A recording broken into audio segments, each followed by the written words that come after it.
Al comienzo del siglo XX se sintió una necesidad de avivamiento. Un movimiento general de oración empezó, con reuniones especiales de oración en el Instituto Bíblico Moody, en las convenciones de Keswick en Inglaterra, y en lugares tan distantes como Melbourne, Australia, Wonsan, Corea, y Nilgiri Hills, India. Alrededor del mundo entero, creyentes estaban orando por otro gran avivamiento en el siglo XX. En el avivamiento de 1905, se reportó que en la Universidad de Yale, en 1905, 25% de los estudiantes estaban comprometidos con reuniones de oración y estudios bíblicos. Los ministros de Atlantic City reportaron que de una población de 50,000, solo 50 adultos quedaron sin convertirse.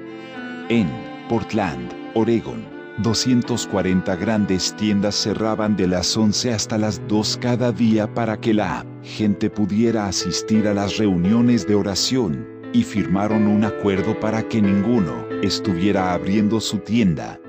En la iglesia bautista de Paducah, Kentucky, el pastor recibió a 1,000 nuevos miembros dentro de 2 meses. Esto es lo que sucedió en los Estados Unidos en 1905. ¿Pero cómo empezó? El avivamiento de Gales empezó en 1904.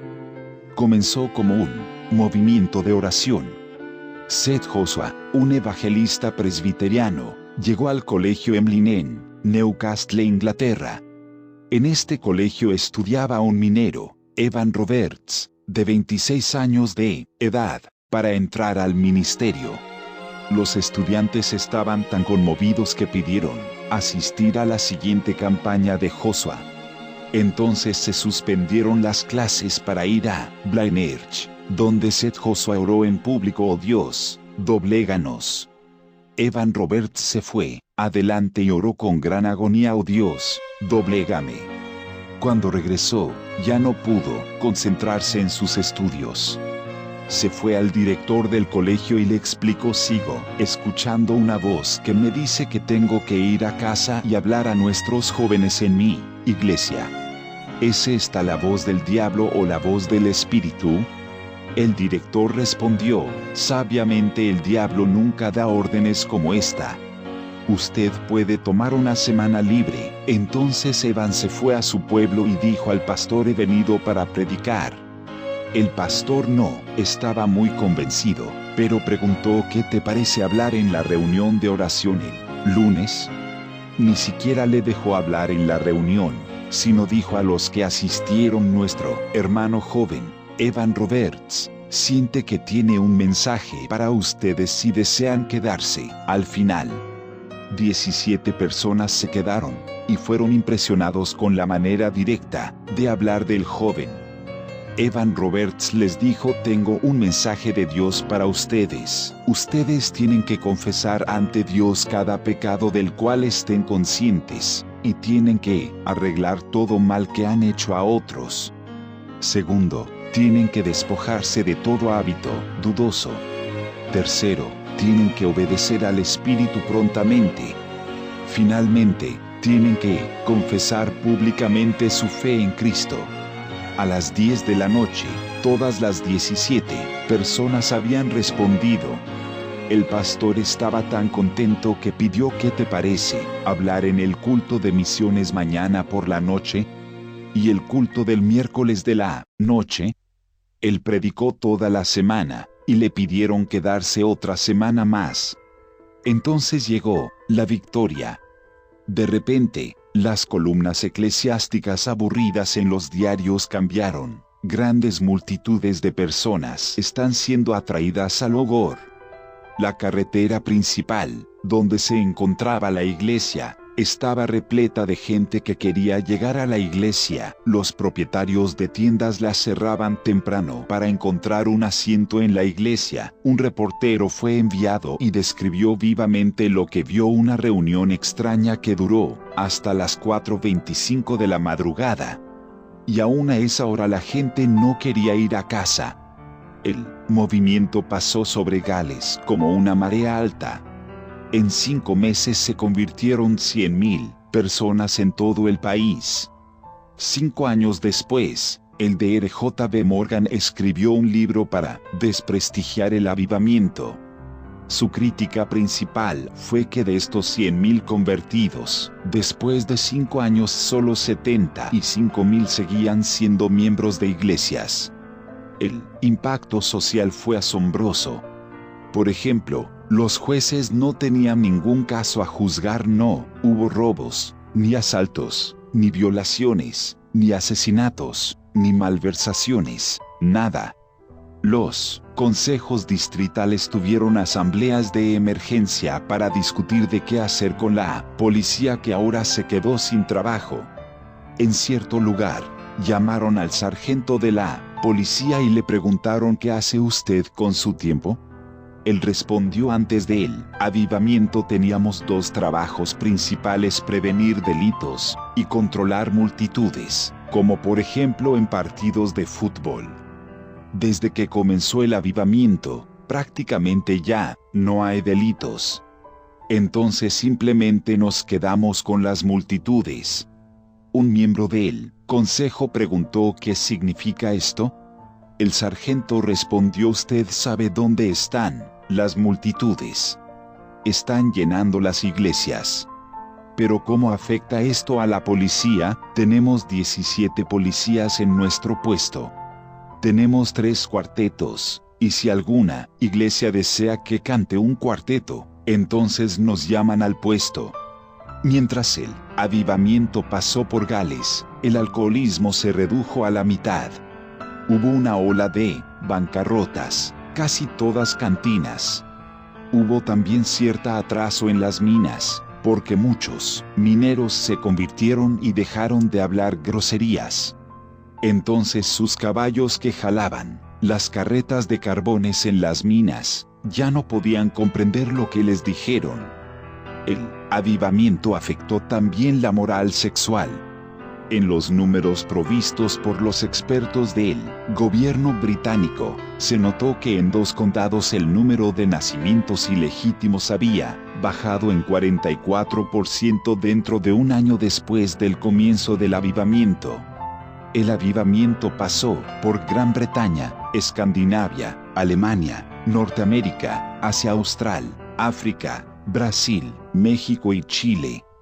Como siempre, comenzó con un movimiento de oración. Evan Roberts, la oración y el avivamiento de Gales. Las semillas de avivamiento se cultivan siempre en los corazones de los humildes. Y así fue con el gran avivamiento de Gales en 1904. Fue en un joven minero, Evan Roberts, que Dios impartió una visión ardiente por un avivamiento espiritual. Evan Roberts no tenía los dones de un gran intelecto, ni era un orador elocuente, pero tenía una pasión ardiente por Jesús. Mientras otros jóvenes estaban paseando en sus veleros en la bahía, el joven Roberts asistía fielmente a las reuniones de oración. Aunque tenía solamente 26 años, Evan Roberts no tenía tiempo para distracciones y placeres juveniles. Día y noche sin cesar oraba, lloraba y suspiraba por un gran avivamiento espiritual. Él escribió: por 10 u 11 años había orado por avivamiento, podía quedarme despierto toda la noche para leer o hablar sobre avivamiento. Finalmente, fue desalojado de su cuarto alquilado, porque la propietaria pensaba que en su entusiasmo estaba poseído o un poco loco. Pasaba horas orando y predicando en su cuarto, hasta que la señora le tuvo miedo y le pidió marcharse. El papel de Evan Roberts en el avivamiento no fue nada convencional. A menudo simplemente guiaba a la gente en oración o leía las escrituras. En otras ocasiones se quedaba sentado tranquilamente, mientras la gente, uno por uno, confesaban sus pecados o dieron testimonio de la victoria y del poder de Cristo. También había tiempos gloriosos de adoración que duraban horas. Roberts solo daba instrucciones humildes de vez en cuando, y dejaba que el Espíritu Santo hiciera el resto. Él era un ejemplo constante, no de cómo predicar, pero de cómo dejarse guiar por el Espíritu. El avivamiento galés fue una invasión poderosa del Espíritu. El reino de Dios sudeste manifestó de manera radical en la tierra. Los ingresos de los trabajadores, en vez de malgastarse en bebidas y vicios, traían ahora gran alegría a sus familias. Grandes deudas fueron pagadas por miles de nuevos convertidos. Hacer restitución fue la orden del día. Los negocios de juegos y alcohol perdieron su trabajo, y los teatros cerraron. El fútbol fue olvidado tanto por los jugadores como por los espectadores, aunque no se dijo nada acerca de ello desde los púlpitos. La gente tenía nuevas vidas y nuevos intereses. Las reuniones políticas fueron suspendidas o abandonadas. Nadie estaba interesado. Los líderes políticos del Parlamento en Londres se dedicaron ellos mismos a las reuniones de avivamiento. Las barreras denominacionales, hechas por los hombres, colapsaron completamente cuando creyentes y pastores adoraban juntos a su Señor majestuoso. Una de las características sobresalientes del avivamiento fue la confesión de pecados, no solo entre los incrédulos, sino entre los cristianos. Todos fueron quebrantados y su deste derritieron ante la cruz de Cristo. Durante todo el avivamiento, Evan Roberts enfatizaba constantemente la necesidad de tratar honestamente con el pecado, la obediencia completa hacia el Espíritu Santo y la preeminencia del Señor Jesucristo. Evan Roberts fue un instrumento para traer sanidad a un país entero, porque se preocupaba y lloraba y lloraba. Él abrazó el corazón quebrantado de Dios y se lo volvió a ofrecer por medio de la oración y la intercesión. Como resultado, donde quiera que iba, los corazones se encendieron con el amor de Dios. Al comienzo del siglo XX se sintió una necesidad de avivamiento. Un movimiento general de oración empezó, con reuniones especiales de oración en el Instituto Bíblico Moody, en las convenciones de Keswick en Inglaterra, y en lugares tan distantes como Melbourne, Australia, Wonsan, Corea, y Nilgiri Hills, India. Alrededor del mundo entero, creyentes estaban orando por otro gran avivamiento en el siglo XX. En el avivamiento de 1905, se reportó que en la Universidad de Yale, en 1905, 25% de los estudiantes estaban comprometidos con reuniones de oración y estudios bíblicos.